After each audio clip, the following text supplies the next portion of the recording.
안녕하세요. 김명선 목사입니다. 전 시간에 이어 오늘 시간에도 죄의 문제를 다루게 되겠는데요. 지난 시간에는 이방인의 죄를 얘기를 했지만은 오늘 2장부터는 유대인의 죄를 이제 살펴보도록 하겠습니다. 그래서 2장 내용은 바로 이런 것들입니다. 모든 사람은 하나님 앞에서 죄인이다. 그리고 행한 대로 모든 심판은 받아야 된다. 세 번째로는 심판의 기준은 예수 그리스도가 되신다. 율법과 할례는 아무런 의미가 없다. 이런 것이 바로 2장의 주제가 되겠습니다. 제1장은 말씀드렸듯이 이방인의 죄를 다루고 있고요. 제2장에서는 본격적으로 유대인의 죄를 다루게 되겠습니다. 그러면 오늘 본문 말씀을 살펴보도록 하겠습니다. 본문은 이렇습니다. 그러므로 남을 판단하는 사람아, 누구를 막론하고 네가 핑계하지 못할 것은 남을 판단하는 것으로 네가 너를 정죄함이니 판단은 네가 같은 일을 행함이라. 이런 말씀이 있고요. 이런 일을 행하는 자에게 하나님의 심판이 진리대로 되는 줄 우리가 아노라. 이런 일을 행하는 사람아, 내가 하나님의 심판을 피할 줄로 생각하느냐 라고 하는 본문이 2장 1절로부터 3절에 언급되어 있는데요. 여기에 두 패턴이 되어 있죠. 위에 있는 말씀과 아래에 있는 말씀인데, 위에 언급된 말씀은 주로 판단에 관한 것이 주제가 되고요. 아래에 언급된 말씀은 심판이 주제가 되겠습니다. 그래서 이번 과에는 판단과 심판, 이것이 주로 내용을 이루겠습니다. 그러면 제일 먼저 하나님의 판단을 살펴보도록 하겠습니다. 죄의 지적 가운데에 제일 첫 번째 이 판단이 언급되고 있습니다. 판단이 문제예요. 누구의 판단인가 하니 유대인들의 판단이지요. 그 유대인들은 선민이라고 그래요. elected, 택함을 받았다, 뽑힘을 받았다. 선민, 많은 가운데 뽑힘을 받았다는 거예요. 이게 뽑을 선자거든요. 그래서 택함 받은 백성인데, 저들은 자부심과 종교적인 우월감으로 이방인들을 판단하고 정죄한다. 많은 사람들 가운데 이렇게 택했기 때문에, 뽑았기 때문에, 선택했기 때문에 자부심과 종교적인 강한 생각을 갖는 것은 당연한 것이죠. 특권이니까 일종의. 그러나 그것이 우월감으로 나타나서, 우월감이 무엇입니까? 그 내면 속에 상대방을 우월하지 못하게 보는 거지요. 열등하게 보는 거 아닙니까? 더군다나 이방인들을 판단하고 거기서 고치는 것이 한 걸음 더 나아가 정죄, 죄에 있다 인정하는, 판단하는, 이거에 문제가 된다는 거예요. 그래서 그러나 저들 역시 하나님의 판단과 심판을 피할 길이 없다는 것입니다. 저 유대인들이 이방인들을 판단하지만 거기서 저들이 사면되는 것이 아니라 저희들도 함께 판단이 되어진다고 하는 것입니다. 판단의 근거가 무엇인가 이렇게 살펴보도록 하겠습니다. 판단의 기준은 우리가 늘 평상시에 얘기하듯이 흑백 논리 사고방식에 있어서 시작되지요. 그죠? 긍정과 부정으로 입장을 이제 나타나거나 좋은 사람, 나쁜 사람, 이 같은 이분법으로 이렇게 생각하면서 상대방을 판단하게 되지요. 그리고 판단에는 아무래도 자기 중심적 성향이 강하게 나타나게 마련이죠. 나는 옳고 너는 틀리다. 이게 바로 이분법, 흑백놀이라고 하는 건 아니겠습니까? 여기서 문제가 되어 있는 것은 유대인들에 의한 판단이 문제가 되는 것입니다. 그러면 유대인의 판단, 어떤 것들이 문제가 되고 있는가 한번 살펴보도록 하겠습니다. 하나님의 율법을 주신 목적은 자신들의 행위를 바로 잡으라는 것인데, 오히려 저들은 그것으로 타인을 판단하고 정죄한 것이라 얘기입니다. 율법을 주신 목적은 이 율법을 가지고 너의 삶의 기준으로 삼고, 판단 기준으로 삼고 삶을 다듬어 나가라 라고 하는 것인데, 자기 자신들에게 적용을 시키는 것이 아니라 그것을 다른 사람에게, 타인에게 적용시킬 뿐만 아니라 판단하고 한 걸음 더 나아가서 너는 죄 있다, 정죄를 이렇게 선언하는데 문제가 있다고 하는 것입니다. 그러나 주님은 그렇게 해서는 안 된다고 하는 것입니다. 주님께서 지적한 말씀을 살펴보도록 하겠습니다.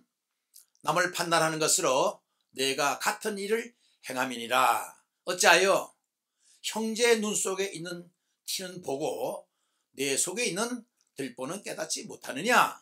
자신의 것을 알지 못하고 깨닫지 못하고 남을 판단한다는 것입니다. 너의 그 헤아리는 헤아림으로 너희가 헤아림을 받게 될 거라는 거예요. 거기서 끝나는 것이 아니라 오류를 범하고 있는 유대인들에게 주의 의도는 남을 판단에 앞서 자신부터 살펴보라고 하는 것입니다. 판단에 한 걸음 더 나아가 정죄에 이르는 저들을 보고 외식하는 자들아, you hypocrite 라고 비판하는 것입니다.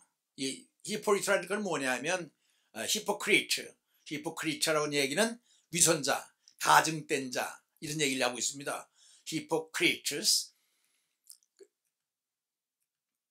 남을 판단한다고 하는 것은 하나님의 자리에 자신 스스로를 세우는 교만에서 비롯되죠. 판단자, 심판자 되시는 하나님에 대한 월권행위가 되는 거라는 얘기죠. 여기 판단과 심판은 그 원어에서 그 의미가 같습니다. 형제들아, 비차에 비방하지 말라. 형제를 비방하는 자나 형제를 판단하는 자는 곧 율법을 비방하고 율법을 판단하는 것이니라. 입법자와 재판관은 오직 한 분이시니 능히 구원하기도 하시며 멸하기도 하시느니라. 너는 누구에게 이웃을 판단하느냐. 야고보서 4장 11절 12절의 말씀입니다. 이처럼 세상을 심판하심은 하나님의 고유한 사역 중에 하나이며 창조주로서, 주권자로서, 섭리자로서, 역사의 심판자로서의 권리인 것인데 유대인이 그 자리에 들어서서 재판장, 판단한 자리에 있어 하나님의 자리를 대신한다는 얘기입니다. 유대인들의 판단 오류가 세 가지인데요. 미스테이크가 세 가지인데, 첫째는 뭔가 하니 제 잘못은 모르고 남을 판단하는 오류. 둘째는 자신이 하나님이 심판을 피하려고 하는 오류. 나는 괜찮을 것이다 라고 하는 하나님으로부터의 그 판단에서부터 자기는 자유로울 거라고 하는 오류입니다. 그러나 하나님의 심판에는 예외가 없지요. 인간의 판단은 상대적인 것이나 하나님의 판단은 절대적이며 공평하게 모든 인간 위에 분명히 나타난다고 하는 것입니다. 선악간의 행위에 피할 길이 없다는 거지요. 다시 말해서 햇빛을 또 비를 의인이나 악인에게 같이 내려주듯이 이 판단은 유대인이라고 피할 길이 없다는 것입니다. 하나님의 참으심과 인자심을 멸시하는 오류, 이 세 번째 오류라는 거예요. 하나님이 오래 참아주시고 인내해 주시는데 그것을 멸시한다는 거예요. 진로에 대한 하나님의 속성 세 가지가 있는데 자비하심입니다. 이건 사랑이라고 얘기할 수 있죠. 용서, 관용과 똑같은 얘기인데 이런 자비와 용서와 길이 참으심으로 인내하며 계신 하나님이신데 인간들은 아간처럼 자신의 불의를 숨기면서 하나님이 모르고 계신 것으로 착각 오해하고 오히려 그의 풍성함을 멸시하고 깨닫지 못하고 있는 오류를 범했다고 하는 것입니다. 여러분, 여기서 아간이라는 사람이 등장을 했지요. 여러분, 이 사람이 어디서 등장을 하는지 알지요? 이 사람이 어디에 등장을 하는 거 아니? 여호수아에서 등장을 합니다. 여호수아가 이제 모세가 40년 동안 이스라엘 백성들을 이끌고 이제 그 광야를 지나서 요단강을 건너가면서 모세의 사명 끝납니다. 그리고 사명의 바톤을 이제 여호수아에게 주지요. 여호수아는 이제 바톤을 받아가지고 이스라엘 백성들을 가나안 땅까지 들어와서 이제 발을 밟는 곳마다 다 주신다고 했으니까 이제부터 이제 이 가나안 땅을 하나하나 점령해 나갈 때에 제일 먼저 요단강을 건너와서 맞닥뜨려진 성이 여러분 다 아시는 여리고성이지요. 이건 굉장히 막강한 성입니다. 침범하기가 만만치 않은 철옹성과 같은 성이에요. 그런데 이 성의 중요성이 뭔고 하니 이 철옹성을 점령하느냐 못하느냐에 따라서 가나안 땅을 앞으로 어렵게 점령을 하느냐 쉽게 점령하느냐가 결정됩니다. 왜냐하면 많은 이 가나안 민족들 7족속에 살았다고 그랬죠. 이 민족들이 주시해 보는 겁니다. 과연 말 듣던 대로 저 이스라엘 백성들이 강할까? 여리고성을 주시하면서 그 막강한 여리고성이 제압된다고 한다면 이 백성은 만만한 백성이 아닐 것입니다. 그러나 여리고성을 점령하지 못한다면 이건 앞으로 가나안 땅 점령하는데 큰 어려움을 겪을 거예요. 그러니까 여러분 여기서 하나 언급해 줄 것은 여호수아가 이제 요단강을 건너가서 제일 먼저 하는 일이 있습니다. 그게 뭔고 하니 두 정탐꾼을 보내지요. 두 정탐꾼이 여리고성에 들어갑니다. 들어가서 누굴 만나요? 기생 라합을 만나지요. 그때 그 라합을 통해서 가나안 땅에 살고 있는 7족속들이 과연 이스라엘 이 백성들 유대 민족들을 어떻게 생각하느냐라고 하는 이 정보를 입수합니다. 그때에 여호수아 2장 9절을 보면은 라합이 이런 말을 해줍니다. 라합이 말하되 여호와께서 이 땅을 너희에게 주신 줄을 내가 안다 그랬습니다. 왜? 우리가 너희를 심히 두려워하고 있는데 이 땅 백성이 다 너희 앞에 간담이 녹았다고 그랬습니다. 왜 그런 거 아니? 이는 너희가 애굽에서 나올 때에 여호와께서 너희 앞에서 홍해물을 말리고 또 너희가 요단 저편에 있는 아모리 사람의 아모리 왕 두 유명한 왕이 있었지요. 시온 왕과 옥이라고 하는 왕을 다 진멸시켰을 뿐만 아니라 평정하는 것을 보고 우리가 듣자 곧 마음이 녹아내렸다고 그랬습니다. 우리가 듣자 곧 마음이 녹아내리고 그로 인해서 사람들이 정신을 잃었으니 너의 하나님 여호와는 상천하지의 하나님이라. 이 말이 뭔고 하니 들리는 소문에 의하면 광야를 지나오면서 모든 민족들이 너희 앞에 무릎을 꿇어. 왠고 하니 너희가 힘이 막강해서 하니까 아니라 너희 앞에서 행하시는 하나님께서 모든 것을 평정케 하시기 때문에 그 말을 들을 때 우리의 간담이 녹아내리고 마음이 녹아나 정신을 잃었다고 그랬습니다. 그러니까 벌써 기가 다 죽은 거예요. 이 정보를 이제 라합한테 얻지요. 그래가지고 이제 점령을 하게 되는데요. 지금 아간에 대해서 말씀을 드리는 겁니다. 근데 하나님께서 말씀하셨어요. 이 이스라엘 백성들이 전투를 해서 여리고성을 점령하는 게 아니죠. 하나님께서 직접 말씀하시죠. 너 제사장들이 앞에 서서 7 양강나팔을 불면서 여리고성을 7바퀴 돌아라. 돌았을 때에 일주일 7번째 날 돌았을 때 성이 무너져 내렸다고 그랬어요. 이스라엘 백성은 아무것도 안 한 겁니다. 돌기만 한 거예요. 하루 한 바퀴씩 도는 거예요. 마지막 7바퀴 돌았을 때 성이 무너져 내렸다고 했을 때 하나님께서 여호수아에게 한 말이 있습니다. 너희가 이 성을 점령할 때에 모든 노획물 전리품들은 손대지 말라고 그랬어요. 여호와의 곡관이들이라고 그랬습니다. 보통 어느 성을 점령하면 그 전리품이나 노획품을 얻어가지고 하나님께 드릴 것은 드리고 나머지 것들은 이렇게 백성들이 나누고 갖게 되는데 이번에 하나님께서는 너희들이 전리품을 얻으면 노획물을 여호와의 곡관에 드리라고 했을 때 드리질 않은 겁니다. 그게 어디에 나타나는 거 아니? 아무도 몰랐어요. 그런데 여리고성을 점령하고 두 번째 성이 이제 점령되는데 그것이 아이성입니다. 아이성은 조그매요. 여리고성과 비교할 때 조그만 성인데 만만하게 본 겁니다. 그래서 작전 회의를 할 때에 얼마의 병력을 투입할 거냐 했을 때 이거는 수십만이 필요 없고 조그만 성이니까 정예병 3,000명이면 되겠습니다. 그래서 작전을 세우고 3,000명을 투입한 거예요. 그래 놀라운 이변이 생긴 겁니다. 그게 지는 거예요. 패하게 되는 겁니다. 그게 도망 나오는 거예요. 그게 36명이 전사를 한다고 성경에 언급되어 있습니다. 여러분 생각해 보세요.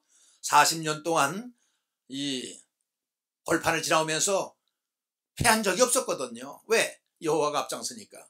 그런데 여리고성, 그 막강한 여리고성도 점령을 했는데 조그만 별볼일 없는 아이성에서 패하게 됐더니 이거 문제가 커요. 36명이 죽어서 문제가 아니라 이게 패했다는 게 수치스러운 거군요. 그래서 여호수아가 죄를 뿌리면서 통곡하면서 웬일이라고 했을 때에 하나님 이렇게 하면 어떡합니까? 지금 우리가 점령해야 될 때 엄청나게 많고 좀 전쟁을 치러야 될 족속들이 많은데 이렇게 우리가 조그만 성에서 패했다고 한다면 저들이 우리를 어떻게 볼 것이고 저들이 여호와 하나님을 힘없는 하나님이라고 생각할 거 아닙니까? 라고 통곡을 하니까 너희가 내 앞에서 범죄를 했다고 그랬습니다. 깜짝 놀란 거예요.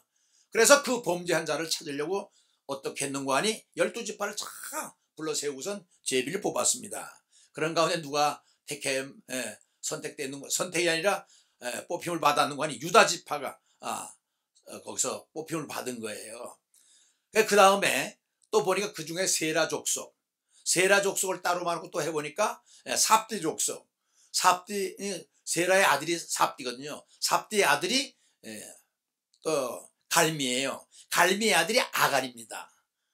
이렇게 해놓는데 이 아간이 걸린 거예요. 너 무슨 잘못을 했느냐 했더니 그때 실토라는 거예요. 내가 여리고성을 점령할 때에 그 노획물 가운데 탐나는 거, 신할산 외투한벌하고 그 다음에 200세겔의 은, 50세겔에 해당되는 금 한 덩어리를 내가 감췄다는 거예요. 하나님께서 분명히 그랬거든. 너희가 여리고성을 점령해 들어갈 때 모든 노획물이나 전리품은 하나님의 곳간에 두라고 그랬는데 아간이 슬쩍한 겁니다. 탐욕 때문에. 그래서 그 장막에 가보니까 정말 땅 속에다가 아래다 감춰놨어요. 그래서 다 그걸 뺏어가지고 와가지고 어떻게 처리했습니까? 아들, 딸들, 집안 아주 우양과 모든 가축까지 몽땅 다 아골골짜기 데려가가지고 저기서 돌로 쳐가지고 불살라버렸다고 했습니다. 참, 이게 탐욕 때문에 바로 그 얘기를 하고 있는 것입니다. 탐욕을 인해서 인간들은 아간처럼 자신의 불의를 숨긴다. 의롭지 못한 거라고 그랬어요.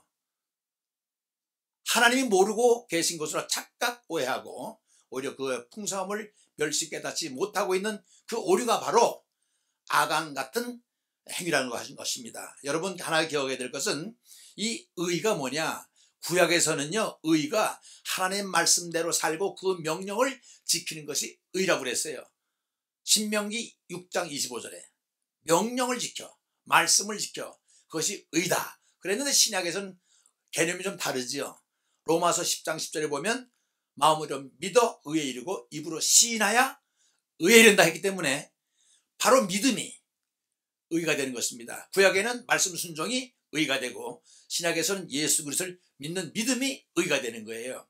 그래서 여기서 의롭지 못한 거 탐욕이지만 불의를 보고 그것을 아간의 죄로 인해서 이렇게 됐다고 설명을 해주고 있는 것입니다. 세상이 악독과 불법과 불의로 차게 된 것은 하나님의 인자하심과 길이 참으심의 인내를 멸시하는 증거라고 그랬습니다. 그러나 하나님은 만홀히 여김을 받으시는 분이 절대 아니다. 만홀이라고 하는 것은 무시하다, 없인 얘기다. 이것을 만홀이라고 그래요. 그러시는 분이 아니심을 우리가 분명히 기억을 해야 된다고 하는 것입니다. 스스로 속이지 말라. 하나님은 업신여김을 받지 아니하시나니 사람이 무엇으로 심든지 그대로 거두리라. 갈라디아 6장 7절 말씀이죠. 하나님이 멸하기로 준비된 진로의 그릇을 오래 참으심으로 관용하시고 마땅히 진로를 품어야 되지만 하나님은 자비롭고 또 관용이 계시고 인내하기 때문에 참는다고 하는 얘기입니다. 그래서 심판의 보편성을 한번 보겠습니다. 보편성은 일반성이라는 얘기와 똑같죠. 하나님의 심판은 보편적이다, 일반적이다 얘기입니다. 그래서 유대인들도 심판을 면치 못한다. 이게 뭐냐면 이방인이나 유대인들 똑같이 하나님 앞에 심판을 받게 되는 것에 갖다 보편성, 일반성이라고 얘기한 것입니다. 왜냐하면 하나님은 유대인이나 이방인에게나 차별이 없으기 때문인 거죠. 네 번째는 죄에 있어서 동등하고 심판에 있어서 동등하고 구원에 있어서 동등하기 때문이다. 이게 보편성입니다. 그 심판은 유대인에게는 율법으로, 왜? 율법을 주셨잖아요. 너의 삶의 기준으로 삼으라고. 그러니 당연히 그 율법으로 유대인을 심판하게 되는 거죠. 이방인들에게는 우리 일장에서 배웠죠. 하나님께서는 우리가 마음속에 양심을 주시고, 이걸 conscious로 해. conscious 양심을 주시고 도덕성을 주시고 본능을 줬고 했기 때문에 그것으로 심판을 한다고 하는 것입니다. 네, 유대인의 심판을 살펴보겠습니다. 심판의 대상은 유대인들이죠. 유대인들의 판단 기준은 율법과 할례다. 여러분, 이 유대인들이 선택받은 백성이라고 했을 때 특권을 누린다고 그랬죠. 특권을 가졌다. 특권의 그 내용이 뭐냐면 세 가지입니다. 첫째는 언약이지요. 언약. 아브라함과 맺은 언약. 둘째는 율법입니다. 써준 거죠, 이건요. 의문이라고 그래, 이걸 갖다가. 율법으로 써주고, 또 몸에 할례를 주신 것을 갖다가, 이 판단 기준은 바로 유대인들은 이 세 가지를 갖다가 특권을 생각하지만, 이제 그걸로 판단 기준을 삼는다고 하는 것입니다. 즉, 저들은 율법을 소유하고 있고, 할례를 받았으므로 선택되었다는 오만과 영적 자만에 빠지게 된 거지요. 그리고 그 특권으로 심판에서 제외되는 줄 착각하고 있는 것입니다. 여러분, 특권을 줬는데 이 특권을 잘못 적용한 거예요. 그래서 그 선택되었다는 특권, 오만과 자만, 그죠? 교만. 이 오만, 자만, 교만은 다 형제입니다. 거기에 빠지게 됐다는 거예요. 착각하게 된 거죠. 우린 특권을 받았으니까 우린 요래가 될 거야. 그게 아니라는 거죠. 그러나 저들도 이방인과 똑같은 심판을 받게 된다는 사실입니다. 저들 유대인들은 그릇된 자기 이해와 그 오만으로 이방인들을 판단, 정죄하게 되었다는 것입니다. 유대인들을 향한 하나님의 뜻을 한번 살펴볼까요? 한마디로 유대인들이 회개하기를 바라신다는 것입니다. 비록 죄를 지었지만은, 오만과 교만과 자만으로 죄를 지었지만은 회개하기를 원하신다는 거예요.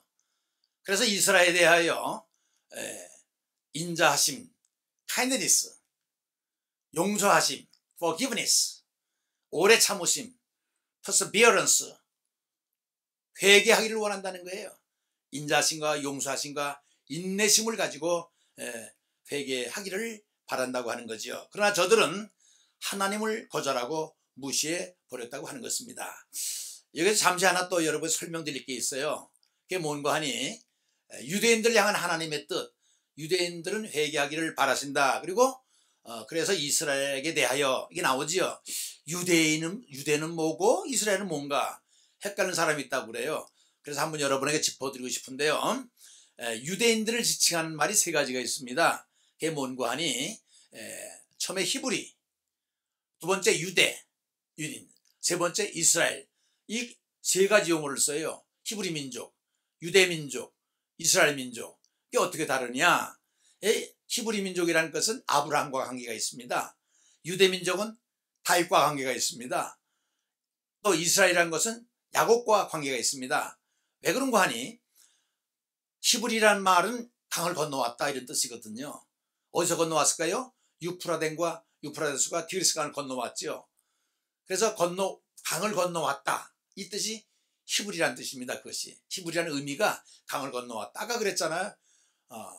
너희들 갖다가 이렇게 참 이방민족이었고 다른 신을 섬겼지만 내가 너를 불렀다 했을 때 강을 건너왔다. 그걸 히브리 민족 아브람, 창세기 12장 1절에 나오잖아요.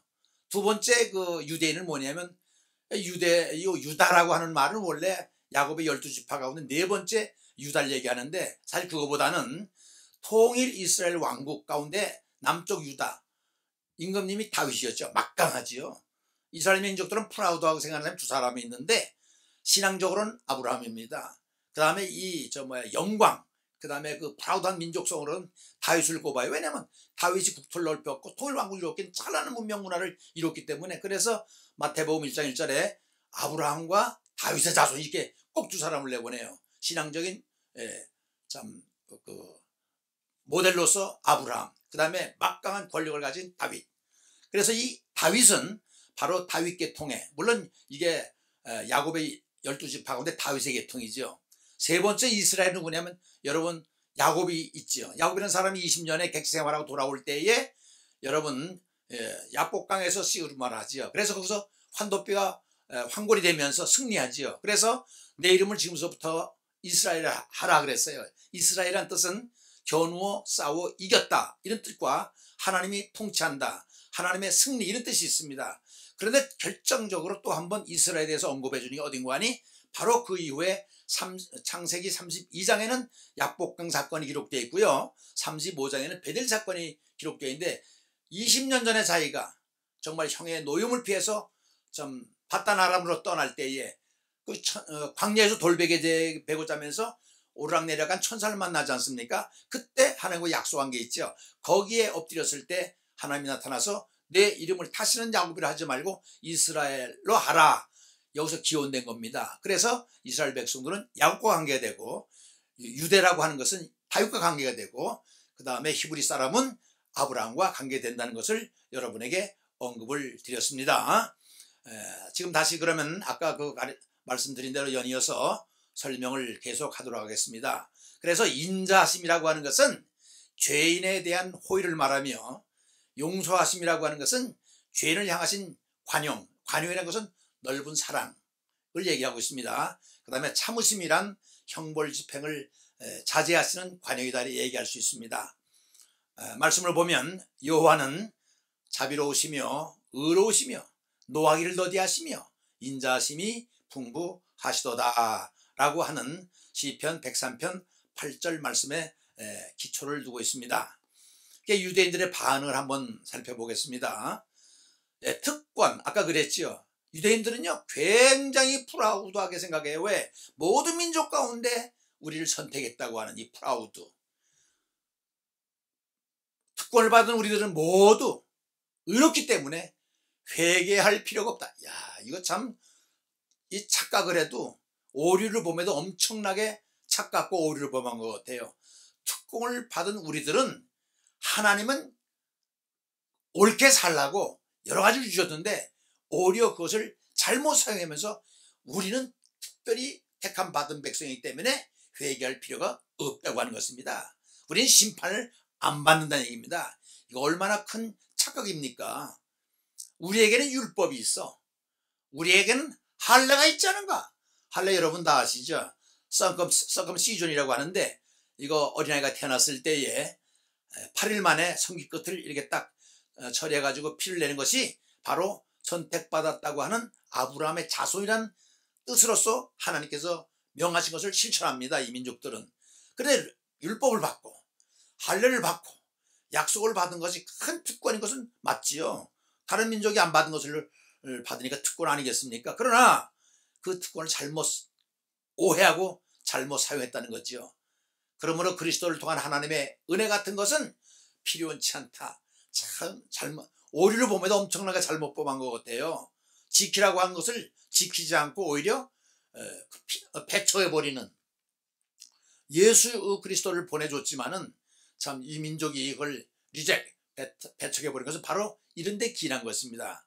그래서 진로의 날, 그 하나님의 날, 진로의 날에 곧 하나님의 의로우신 판단할 그날에 화를 자초하게 됐다는 것입니다.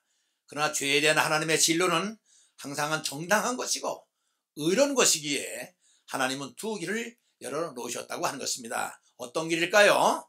여기 두 길이라고 하는 것은 하나는 배척의 길이요, 다른 하나는 회개의 길이라는 것입니다. 회개하면 좋은데 회개 안 하는 게 배척이죠. 두 길밖에, 이거 아니면 저거예요. 예스 아니면 노입니다. 배척의 길이란 진리를 거역하며 원래 악에다가 더욱 마음을 강팍하게 하여 고집과 회개치 않음으로 자기들의 유익을 위해서 내리신 호의를 거절하고 악을 행하는 길이 되고요. 또 하나의 다른 길이라는 것은 하나님의 인자하심과 용서하심과 길이 참으심으로 인해서 인도된 회개의 길이라고 하는 것입니다. 결국 유대인들은 자신들의 교만함과 고집으로 인해 배척의 길을 선택. 왜 그럴까요? 교만과 고집으로 배척의 길을 회개의 길을 가면 참 복된 길이고 다시 회복할 수 있는데 어떻게 이렇게 참 잘못된 길을 선택하는지 이해가 안 되는 것입니다. 그들에게 임할 진로를 스스로 자초하게 됐던 것입니다. 선택의 길이 있는데 하필은 왜 교만과 고집의 길을 택합니까? 다만 내 고집과 회개치 아니한 마음을 따라 진로의 날 곧 하나님의 의로우신 판단에 나타난 그날에 임할 진로를 내게 쌓도다. 여러분, 이렇게 해서 하나님의 판단과 유대인의 판단, 하나님의 심판, 그 다음에 유대인의 심판, 그리고 잘못된 택한 유대인의 길을 오늘 이 시간에 알아보았습니다. 여러분 얼마나 이해가 되셨는지 모르겠습니다. 이 로마서가 원래 교리를 설명하기 때문에 딱딱하고 힘들고 재미가 없지만은 재미 차원에서 보는 것이 아니라 하나님의 말씀을 이해하겠다 하는 그런 차원에서 여러 번 기도하고 하면서 접근하면 많이 은혜가 될 것입니다. 특별히 서론에서 제가 말씀드렸듯이 이 로마서를 잘 이해하면요 사람이 변화를 받아요. 그럼 민족적 국가적으로 참 이렇게 역사가 바뀌는데 그런 변화가 여러분 가운데 일어나시길 바랍니다. 잠깐 기도하고 끝마치도록 하겠습니다. 하나님 아버지, 오늘도 이제 로마서 2장 1절을 살펴보았습니다. 참 하나님의 판단, 유대인의 판단, 하나님의 심판, 유대인의 심판 생각하면서 인간에게 놓여진 두 길이 있는데 어쩌면 사람은 회개를 걷지 아니하고 거역한 길을 걸었는지 이것이 비단 유대인의 아버지 하나님이여 심성뿐만 아니라 우리의 신앙적인 삶에도 똑같다 할 것입니다. 하나님 아버지, 이 말씀을 배우면서 우리의 신앙을 다시 한번 진단하면서 지혜를 얻게 하셔서 할 수만 있으면 하나님 말씀에 순종하고 의롭다 인정받을 수 있는 우리의 신앙 여정이 될 수 있도록 도와주옵소서. 존귀하신 예수 그리스도의 이름으로 간구해서 합나이다. 아멘.